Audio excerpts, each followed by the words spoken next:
Good morning, everyone, and welcome to our video blog following our council meeting on the 18th of April.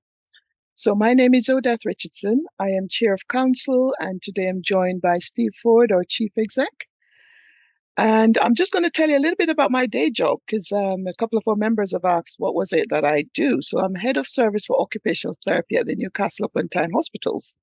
And this role entails sort of operational management for the team, a little bit of professional management and guidance as well. More recently, we've been sort of contending with the challenges of the industrial action across the board. And so the day job is pretty busy. And in addition to that, I then do this chair of council role, which is at its heart is around the governance of the organization, making sure that the organization is in a healthy financial position. Also trying to ensure that we minimize the risk to the profession, ensuring that we listen to our members and that we act accordingly to safeguard the profession. So in a sense, that's the role of the chair of council. Over to Brilliant. Steve. No, it was a good last meeting, but actually you were, it was 4 o'clock in the morning for you, wasn't it? It was. Yes, I joined virtually because I was attending the American Association of Occupational Therapy conference in the States. And so the time difference meant that I was joining you at 4 o'clock in the morning. I know, that was amazing. I mean, you did get Kian to chair the meeting, which I think was our vice chair, which was a good move, but it was fantastic that you were there. Mm-hmm. I mean, I suppose, the first thing to say about the meeting is that, there's a lot that we get through, isn't there? There's quite a lot of papers, and I'm conscious there's a lot of stuff for council members to read. One of the themes I think that for me that came out of the meeting, I suppose if you think about the last couple of years, perhaps, the first year was all about how we wanted to listen to members and get a sense of kind of priorities and strategy. And we then turned that into our strategy that we published and our vision and our brand. And we spent last year kind of positioning ourselves to be able to deliver that. I think that the word that I think kind of sums up council last time was about delivery. How do we now make sure we get on and do the stuff that we've committed to do? So one of the things we spent a lot of time talking about were our strategic delivery plans. So for each of those 4 themes of our strategy, the rise up, open up, lift up, and build up, we've now got quite a comprehensive plan for each of those over the next few years that's going to really be able to guide us moving forward. So it was good to be able to share that with council, to get some feedback from council, and what we'll do when we've taken some of those comments on board is start to find a way of how can we summarize that for our members. Actually, what can we put on our website? How do we use that to help us all keep kind of focused on what we're doing? And the other thing that we talked about is how with this kind of focus on delivery, what we're doing as an organization is really kind of breaking the year down into quarters. And we talk about having quarterly rocks. What are those kind of big priorities that we all want to deliver over the next quarter?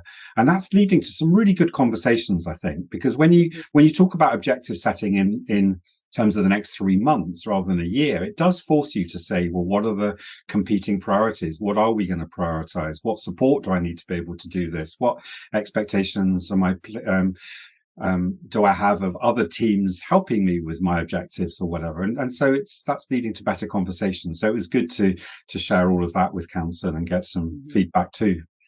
And I think council also appreciated the assurance delivery framework that was presented to the council members in terms of exactly how we're going to sort of deliver on those objectives. And I think it was quite clear. It was set out in a nice, easy to read manner. And, council members had an opportunity to ask questions and to sort of seek clarification on any of the points that they were not sure of. So that was quite useful as well. Yeah, I think it's tough being a council member, isn't it? Because you're kind of accountable for the organisation, but Mhm. you come to a meeting every quarter, you do some things in between. But so this, yeah, the assurance framework is really helping to make sure that council receives the information that it needs to be able to hold me and my team to account, but also to make sure the organisation's doing the right things. And Mhm. yeah, so more progress on that would be Mhm. that's going to be really good. And I mean, it was good that we were able to make sure that we're not going to be increasing our membership Yeah. fees this year. We got that kind of agreed, so we'll be able to tell our members Mhm. that at the AGM, which is good. Yeah. I think that's important to our members, isn't it, with the cost of living crisis, to know that we're not planning on increasing any fees this year. So Yeah. So that's a all. key part of that is how we can raise income from other sources. And our building refurbishment is now complete, and we're getting quite a lot of interest actually from potential tenants. So hopefully over the next month or so, we'll get some. We'll start getting some income in, because it's Mhm. getting that income, I think, which is going to really help us to expand what we do without asking members to have to pay for that. Yeah. Um, So one of the other things we spoke about, Steve, was around the sort of Karen, or Director of Movement Building, gave us an update on the unison negotiations around pay. And I think a lot of our members were really interested in terms of what's happening, isn't it? yeah, So so yeah, that's right. So Karen she was actually dialed in from the Unison conference, I think, didn't she? So obviously we know that the Unison voted, what it was, 74%, wasn't it, to accept the offer, yes, and that was on an overall turnout of 53%.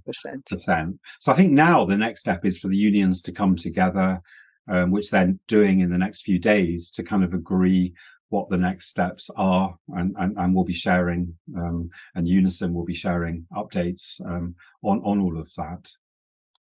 Yeah. So a significant part of our meeting was spent on the governance review discussions.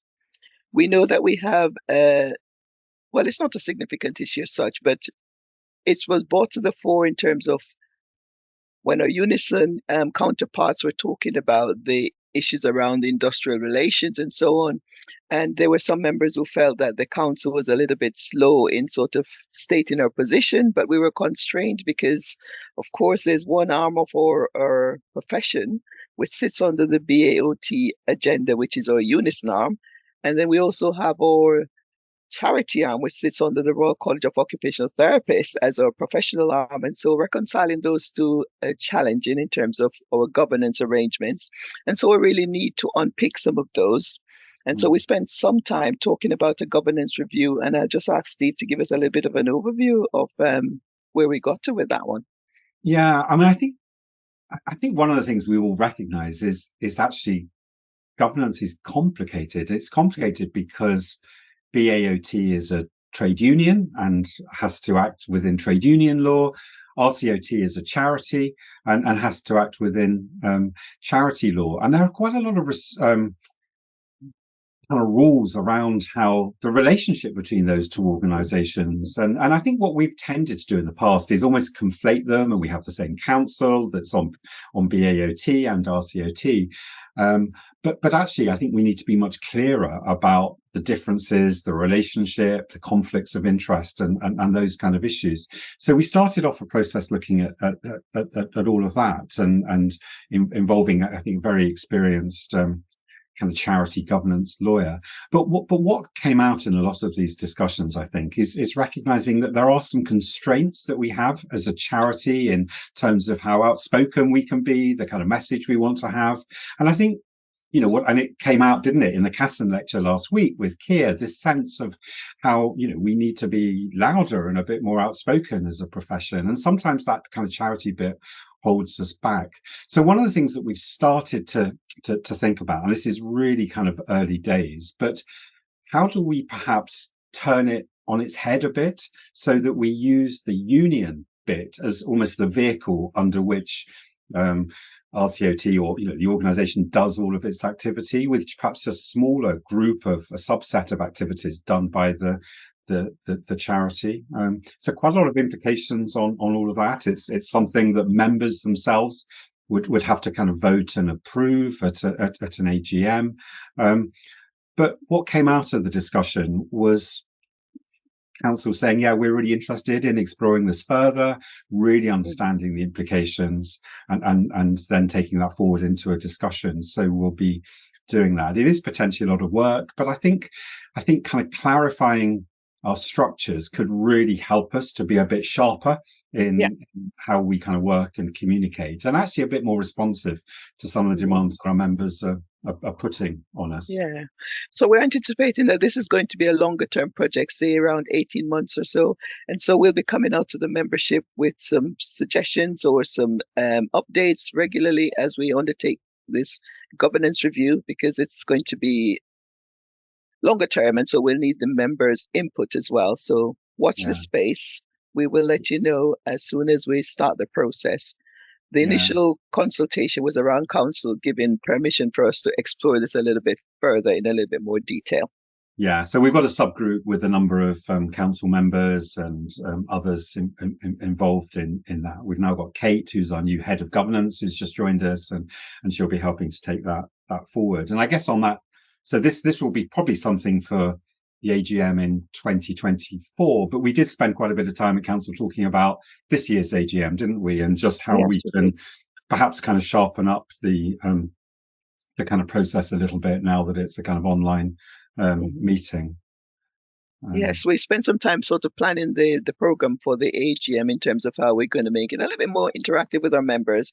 But there's some specific business elements that really needs to be undertaken as part of the AGM. And so the information should be coming out shortly around the AGM, and we're hoping that we can encourage our members to join in and to lend your voice and to hear what the profession's doing, because without you, we won't have a profession.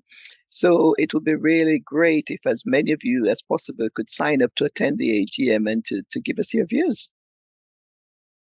Brilliant. And so we meet again in, I don't know, it's after we meet again in June after the AGM, don't we? Yeah. But meanwhile, keep on focusing on those strategic delivery plans and just moving forward on all the priorities that the members have set us. So So we do hope that you find this information informative. Do let us know if there's anything else you'd like us to include in these briefings, and hopefully we'll see you again following our next meeting in June. Thank you all very much for your time. Yeah, thank you.